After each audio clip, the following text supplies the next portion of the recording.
Have you ever just felt totally overwhelmed trying to learn something new? Staring at, a mountain of information and just wishing someone could boil it down for you? Uh-huh. Happens all the time. Well, today, that's exactly what we're doing. One of our listeners, the learner, wanted to really get a handle on making successful cold calls. They sent over a bunch of resources. Yeah, a lot of material. And we've basically done the heavy lifting, sifted through it all to pull out the key stuff. Think of this as your shortcut to understanding cold calling, minus the info overload. That's right. We're diving deep into cold calling. And, it might sound a bit old-fashioned to some, Yeah, maybe a little. but the basic principles, they're actually super valuable for any kind of communication where you're trying to persuade someone. It's not just sales. Absolutely. And the stuff our listener shared, it really breaks the whole process down into clear stages. So we're going to unpack everything, right? From the prep work Mm-hmm. all the way through handling objections and, closing. And the great thing is, whether you actually work in sales or maybe you just want to get better at connecting with people or you're just curious about the psychology of it all, Right. this deep dive should give you some really practical takeaways, those aha moments you can actually use. Okay, let's get into it then. So the first major point from all this material, preparation. It's absolutely key. Can't skip it. Not at all. And it seems to boil down to three main things, right? You've got to know your product inside and out. You need a clear purpose for each specific call. Uh-huh. And you need some kind of call script or at least a plan. Yeah, and it's interesting how they all link together. You can't really figure out your call's purpose or make a useful script if you don't fundamentally understand what you're offering. Exactly. And knowing your product. It's more than just rattling off features, isn't it? The resource is really stressed distinguishing features from advantages and then, crucially, from benefits. Right. So let's take that tablet example they used. Features are just the facts. 1.2 gigahertz dual-core processor, 1 gig of RAM, 7-inch screen, the battery size, the OS. Just specs. Just specs. Mm-hmm. The advantage is what that feature does for the user. So the processor means it's fast. The RAM means you can multitask better. The screen gives you good clarity, long battery life, lots of apps, easy to carry. Now we're getting somewhere. But here's the clincher, right? Any of those advantages only becomes a benefit when it solves a specific need for the person you're talking to. Precisely. Like for a traveling professional, the speed and portability, huge benefits. But for someone watching movies on their commute, maybe it's that screen clarity that's the real benefit. Exactly. It's all about context. It's not about your product in isolation. It's about how it fits into their world. What problem does it solve for them? So you absolutely have to ask questions first. You can't just assume you know what matters to them. Oh, definitely not. Making the wrong assumption. That's a fast way to lose the sale. You got to uncover those needs. Be a bit of a detective, like you said earlier. Makes total sense. Okay, so that's knowing the product. Then there's the purpose of the call. Beyond just make a sale. Right, because that's the ultimate goal, maybe, but not usually achievable in one single cold call, especially for bigger things. So each call needs its own mini goal. Yeah, exactly. A specific, achievable objective. Maybe it's just setting up a proper meeting for a demo. Or maybe, for really expensive products, the goal of the first call is purely information gathering, seeing if there's even a potential fit down the line. Keeps the call focused. Mm-hmm. Keeps it productive. You know what you're trying to achieve this time. And the third pillar was the call script. Now, people hear script and think robotic. Yeah, they do. Yeah. But the resources painted it more like a flexible framework, guidelines, really. Not something you read word for word like an actor. More like a safety net. Kinda, yeah. Or maybe a map. It helps structure the conversation, make sure you cover the key points logically, about the product, the process. Less chance of freezing up. Exactly.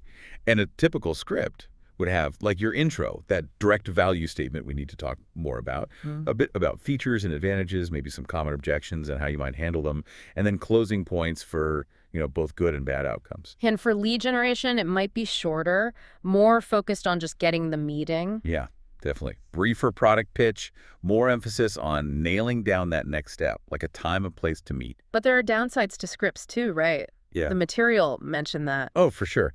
If you stick to it too rigidly, it can totally kill the conversation flow. Sound really unnatural. Like you're just reading. Exactly. And the biggest danger, maybe, is that you focus so much on your script, you stop really listening to the customer, which, as we just said, is crucial for figuring out their needs. So you miss the cues. You miss the cues. Yeah. The analogy they used was pretty good. The script is like your GPS. It gives you directions, but you still need to watch the actual road, the real-time conditions. Which are the customer's responses. Exactly. You got to adapt. Okay, so prep done. GPS is on, but eyes are on the road. Time to make the call. One interesting point was distinguishing between postponement and actual progress. Ah, yes, that's subtle but important.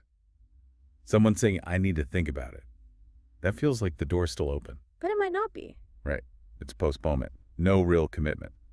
Progress is when they agree to do something concrete, like, okay, I'll talk to my manager about this next week, or let's schedule that follow-up. So you know if you're actually moving forward or just stalling. Precisely. Helps you gauge the real temperature of the conversation. Makes sense. And then for B2B calls, there's the gatekeeper issue, getting past the secretary or assistant. Always a classic challenge. Yeah. The material had some interesting tactics. Like the friendly approach. Yeah, basically treating them like a person, not an obstacle. Yeah. Ask their name, ask for their help. Apparently, it can work really well, especially with experienced gatekeepers who are maybe a bit tired of being treated like roadblocks. Just being human. Pretty much. Then there's the opposite, almost. Okay. The intimidating tone. Yeah, using a very confident, maybe slightly authoritative voice when asking for the decision maker. The idea is it might work on newer gatekeepers who just assume you must be important. Playing on authority. Kinda. And if that fails, there's the back way in. Which is? Instead of asking for the boss directly, you ask for someone in a department that doesn't usually get sales calls screened for them, like, say, accounting or IT. Ah, okay. Once you get through to someone there, you explain who you really need to talk to and ask for a transfer. Sneaky, but potentially effective. Clever. Okay, so you're past the gatekeeper. You've got Johnny Prospect on the line. First impressions. Huge. Massive. Yeah. Especially on the phone where they can't see you. Your tone of voice carries so much weight in that first second. You don't get a second chance, as they say. Nope. A good first impression, a positive tone, it just makes them more willing to listen. Keep the intro super brief. Who you are, your company, why you're calling. Bam. And right after that intro, the direct value statement. This sounds crucial. It really is. You have to assume they're busy, maybe annoyed you called. They're thinking, what's in this for me? So you answer that question immediately. Immediately, before they could even fully form it. Concise, compelling, using the tablet example. I'm calling to tell you about a new way you could boost your productivity. Focus on a benefit. Grab their attention. Give them a reason not to hang up. Exactly. And one more small but vital thing right at the start. What's that? Just asking if it's a good time to talk. Oh, right. Basic courtesy, but probably often forgotten. You'd be surprised. Asking, is now a good time? Or, have I caught you at a bad moment? Shows respect for their time. If it is a bad time, you just reschedule. Much better than trying to talk to someone who's completely distracted. Okay, good point. So intro done, value stated, timing confirmed. Now the needs assessment, digging deeper. Yep. This is where you connect the dots. You need to figure out their specific situation, their problems, their goals, so you can then link your product's advantages to those needs. That's how you state real benefits. And the resources talked about open-ended versus closed-ended questions. Right. Open-ended, how, what, why. Great for getting lots of detail, but sometimes they can go off track. Closed-ended, yes-no type questions. Good for controlling the conversation, but you don't get as much rich information. So a mix is probably better. Usually, yeah. And the suggested sequence was interesting. Start with their current situation. What are you using now? For Johnny, he used a laptop, no tablet. Okay, baseline established. Got it. Then, areas for improvement. What frustrates you about your current setup? Or what do you wish it did better? Johnny wanted longer battery life. Okay, that's a pain point. And finally, Their ideal solution. If you could wave a magic wand, what would the perfect solution look like? Johnny wanted something reliable and compact for travel. Okay, now we know his desired outcome. and all that info that fuels the pitch. Absolutely. Because Okay. people are skeptical, right? They've heard pitches before. Right. A generic spiel just washes over them. So reading from the script about features is out. Definitely out. Your pitch has to be tailored. It needs to directly address the specific things Johnny just told you he cares about: battery life, portability, reliability. Like that balance scale idea. The cost starts high in their mind. Right. Maybe it's money, maybe it's the hassle of switching, Yeah. whatever. Your job in the pitch is to pile on enough relevant benefits that directly address his needs to tip that scale. So for Johnny, This tablet is super portable for your travels. The battery lasts all day, unlike your laptop, and it's really reliable for browsing. Exactly. You're hitting his points. And keep it concise. Don't drone on. But focus on what matters to him. Lose their attention, you lose the sale. Okay, solid pitch delivered, but then objections. They almost always happen. Almost always. Price, usability, maybe they're just happy with what they have. It's normal. And you can't predict every single one, so canned script answers won't really cut it. Rarely. Each objection needs to be handled in the context of that specific conversation. So that four-step model: pause, acknowledge, isolate, respond. Let's break that down. Pause first. Crucial.